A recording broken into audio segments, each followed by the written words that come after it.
Hello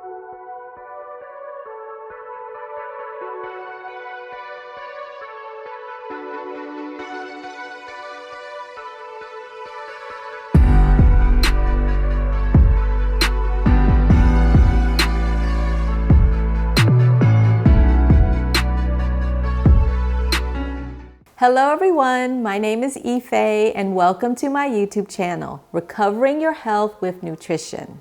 A little bit about myself. I am a registered nurse and a licensed family nurse practitioner, and my passion is preventative medicine. So here we will talk all things health and wellness. One of our major focuses will be on nutrition and how the foods we eat can actually prevent disease and keep us healthy and strong. Or in many cases, like in my case, help us to recover our health. In the past year, I have personally discovered that what I eat has a direct effect on my health. My story, I'm sure, is very similar to a lot of your stories. I was diagnosed with hypertension a few years back and prescribed medication.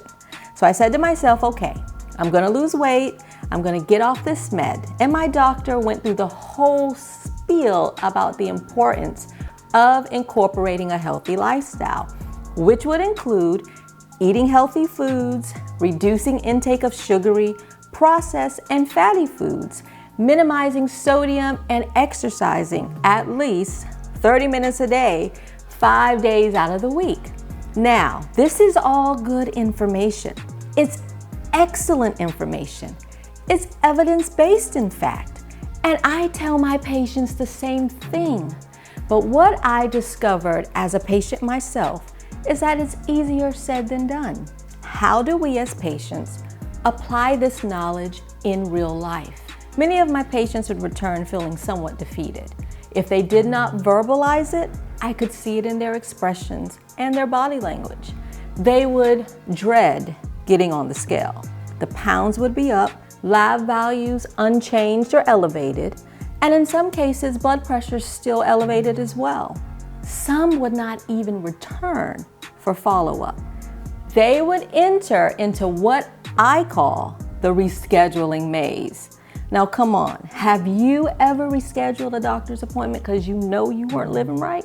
Listen, I can relate. This NP right here has done just that. Now, I've changed my ways and no longer do so. And if you were or are prone to rescheduling due to lack of progress, let's make a commitment today to get out of the maze. And I recommend you schedule your wellness exams and your follow-ups. What I do want you to realize is that your healthcare providers are humans, just like you, with some of the same struggles with weight, stress, hypertension, depression, anxiety, you name it, we have it. Never feel like you have to hide out and figure your own path to being healthy on your own. Studies show that better health outcomes are produced when you work in partnership with your providers. It actually seems kind of common sense. And always, and I want to stress this, always ask questions. When it relates to your health, ask.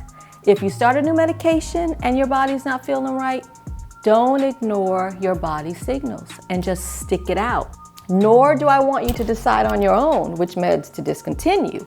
Contact your provider right away and say, hey, I started this new med, but it's making me feel dizzy, or I'm feeling nauseous, or whatever it is. Contact your provider. Okay, well, back to my story. My doctor gave me all this wonderful evidence-based advice to lose weight, lower cholesterol, and my blood pressure.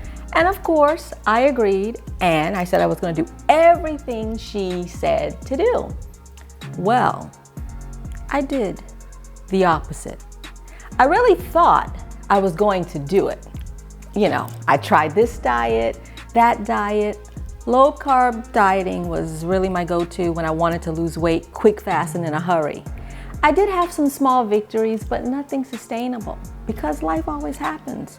There was no shortage of stressors, events to attend, vacations, schoolwork, the kids' schoolwork. I had no shortage of excuses. So guess what? I gained weight. My cholesterol continued to climb.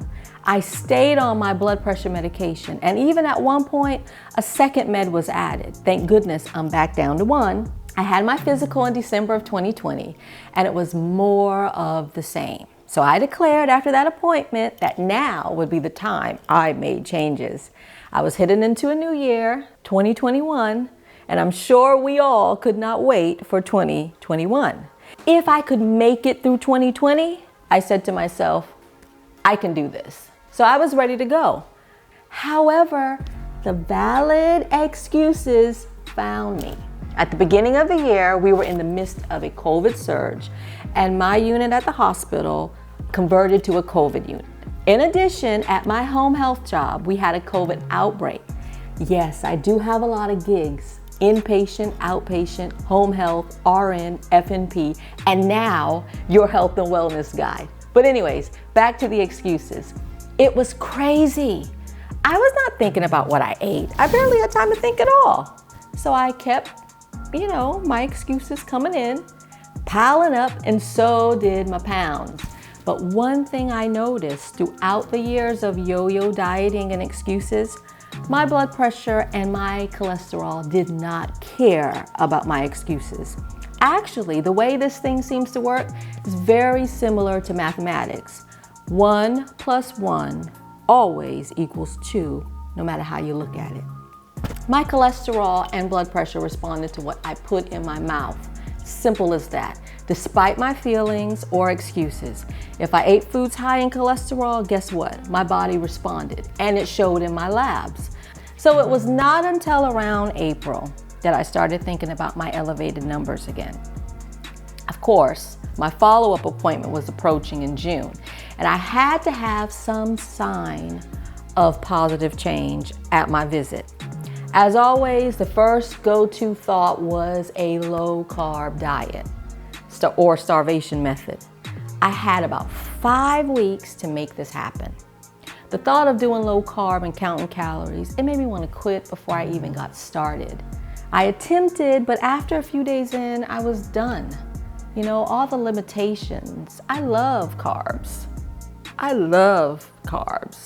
So I did hear about plant-based nutrition and all of the health benefits. I even read evidence-based research with data that supported its cholesterol-lowering effects. But going plant-based, going vegan was something that I said I would never do.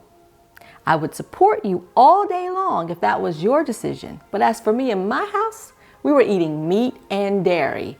One of my favorite meals of the day is breakfast. Breakfast would never be the same without eggs and cheese and bacon and chicken and waffles and cheesy grits. Come on. I needed ribeye in my life. Mac and cheese, the regular way. Well, because of my desperation and I was running out of options, I said to myself, I can try anything for 5 weeks.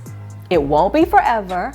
Let's see what happens. So I took the plunge and went plant-based. I was happy that at least I could have carbs, good carbs, but carbs, fruits, vegetables, whole grains, oats, brown rice, quinoa, beans. I love beans. On my 5-week mission, I found healthy pastas, smoothies. I even had collard greens, one of my favorite. I did minimize my intake of healthy fats, like oils. I would water saute my vegetables, which turned out to be really good. Not only did I want to lower my cholesterol and blood pressure, I needed to lose some weight too. So I did cut out added sugars. Of course, no sodas. I cut that out a long time ago. I make homemade spritzers that are really good.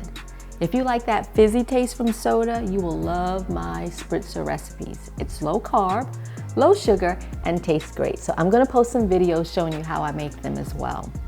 So the added sugars eliminated. I increased my water intake 90 to about 100 ounces per day. If you're not used to drinking a lot of water, you set small goals and build yourself up until you are drinking at least half your body weight in ounces per day. So drinking ample water will help to boost your metabolism. It also strengthens your immune system. It supports your heart health, and it does wonders for your skin and so much more.